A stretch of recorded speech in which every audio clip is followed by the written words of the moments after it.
மக்களே, சீவிருவேன். சில நேரங்களில் வேலை மூயவே மாட்டேங்குதுங்க.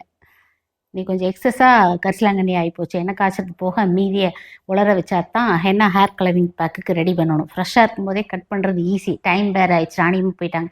சரி நம்மளே உட்காந்து கட் பண்ணலான்ட்டு இப்போ கட் பண்ணுறேன். நைட்டு 12 மணி. இல்லை எவ்வளோ ஃப்ரெஷ் பாருங்க, ஃப்ரெஷ்ஷாக.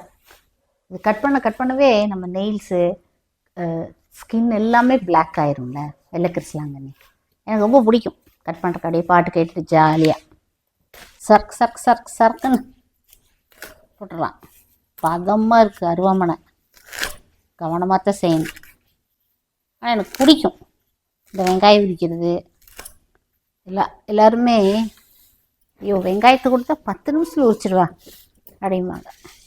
எனக்கு என்னமோ அந்த வேலை ரொம்ப பிடிக்கும். வெங்காயம் உரிக்கிறது, இந்த மாதிரி வெட்டுறது, பிடிக்கிறதெல்லாம் இதெல்லாம் ஒரு பெரிய வேலையே கிடையாது. மண்டபத்திரம் அப்படிங்கிற மாதிரி கொஞ்சம் கவனமாக செஞ்சால் போதும்.